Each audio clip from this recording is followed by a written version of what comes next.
आदेश। जय महाकाल। साधकों, फाइनली वो दिन आ गया है। इंतजार की घड़ियां खत्म हुई। अब आज मेरे जितने भी वीडियो आएंगे वो सारे कोर्स के ऊपर, साधना के ऊपर होंगे। ये पहला वीडियो है जिसमें आप समझेंगे कि इसका मतलब क्या होता है, क्या संकेत होता है। अगले वीडियो आएंगे तंत्र कैसे सीखें कोर्स के ऊपर, और उसके बाद के वीडियोस जो आएंगे वो आएंगे साधना कैसे सीखें। तो अब से ऐसे ही वीडियो आने वाले हैं। बिना कोई समय गंवाए इस वीडियो पर हम आगे बढ़ते हैं। देखो, आज का जो विषय है कोई साधारण चर्चा नहीं है। ये उन साधकों के लिए एक चेतावनी है जो दिन रात साधना में लगे रहते हैं, लेकिन उन्हें परिणाम के नाम पर सिर्फ शून्य मिल रहा है। बहुत से लोग मुझसे पूछते हैं, गुरुजी हम वर्षों से मंत्र जप रहे हैं, अनुष्ठान कर रहे हैं, फिर भी जीवन में वही अंधकार क्यों है? इसका एक ही उत्तर है, बंधन। जैसे एक शेर को पिंजरे में डाल दिया जाए तो उसकी दहाड़ पिंजरे के बाहर नहीं जा सकती, वैसे ही अगर आपकी शक्ति, आपके इष्ट की कृपा और आपके तपोबल को किसी ने तांत्रिक क्रिया से कीलित या बांध दिया है तो आप चाहे करोड़ों जप कर ले, फल नहीं मिलेगा। आज मैं आपको उन सूक्ष्म और गहरे संकेतों के बारे में विस्तार से बताऊंगा जो प्रमाणित करते हैं कि आपकी शक्ति को कैद किया गया है। पहला और सबसे प्रमुख संकेत है आपके शरीर के भीतर जो घटित होता है।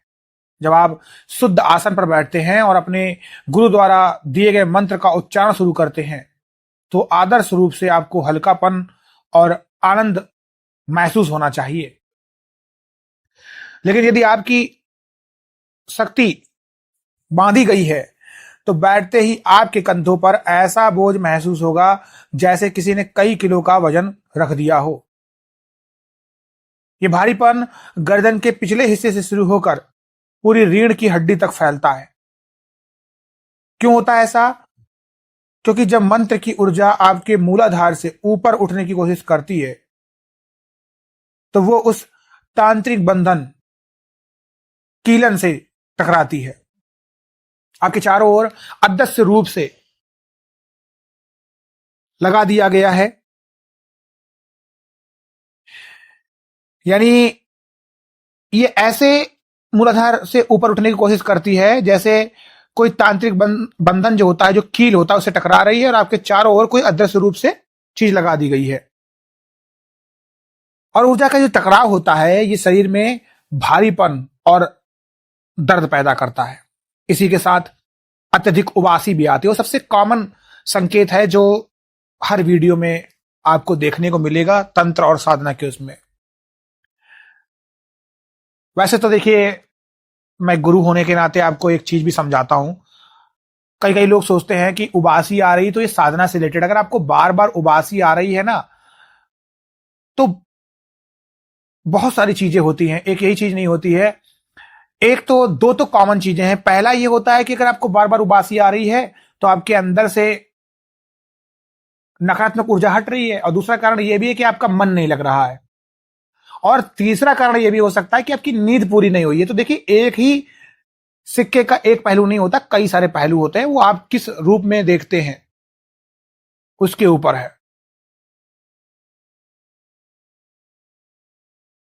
दूसरा होता है, देखिए, शास्त्र कहते हैं कि अग्नि कभी झूठ नहीं बोलती, क्योंकि अग्नि जो होती है ना साक्षात ईश्वर का मुख है। जब आप साधना करते हैं तो आपका दीपक आपकी भक्ति का प्रमाण होता है। जब आप ऐसा सुनना चाहते हैं तो आप ध्यान सुनिए। अगर बिना किसी हवा के झोंके के आपके घी का दीपक हो या सरसों का, जिसका भी आप जलाते हो, अचानक फड़फड़ाने लगे या बार बार बुझ जाए तो ये एक बहुत बड़ा खतरे का निशान होता है। आज एक बहुत अच्छा कमेंट आया था, मेरे इंस्टाग्राम चैनल पर आया था। कमेंट ये था कि गुरुजी जिनके पास पैसे ना हो, घी का दीपक ना जला पाए। देखिए, कोई चीज जो है ना वो सर्वोच्च होती है। अगर आपकी क्षमता है आप चांदी के गिलास में पीजिए, क्षमता है आप सोने के गिलास में पीजिए। इसका मतलब ये नहीं है कि पानी अपना तत्व बदल देगा। पानी अगर आप चांदी गिलास में डालेंगे तो शरबत बन जाएगा, ऐसा कुछ नहीं है, पानी ही रहेगा। ये आपकी कितनी श्रद्धा है उसके ऊपर है। अगर आपकी भक्ति अच्छी है तो आप तिल का जलाइए, सरसों का जलाइए, और एक कमेंट आया था सोयाबीन का, तो उसका जलाइए, कोई फर्क नहीं पड़ता इससे। देखिए, पर यह है कि घी का दिया शुद्ध होता है, उससे थोड़ा सा वातावरण गंदा कम होता है, खुशबू अच्छी आती है ना, धुआं कम फेंकता है। तो बस इस वजह से है, ऐसा कोई जरूरी नहीं है ये शब्द। तो पर अच्छा कमेंट था, तो आप सभी के लिए भी मैंने सोचा बताऊं इसको। दूसरी बात आती है, शक्ति बांधने वाले अक्सर अग्नि स्तंभन या हवन कीलन का प्रयोग करते हैं। इससे होता यह है कि आपकी पूजा की ऊर्जा इष्ट तक पहुंच ही नहीं पाती। कभी कभी आप देखेंगे कि दीपक की लौ सामान्य से बहुत ज्यादा काली हो जाती है, या दिए के भीतर कालिक का ऐसा घेरा बनता है जो डरावना दिखता है। यह कालिक उस नकारात्मक ऊर्जा की है जो आपकी शक्ति को सोख रही है।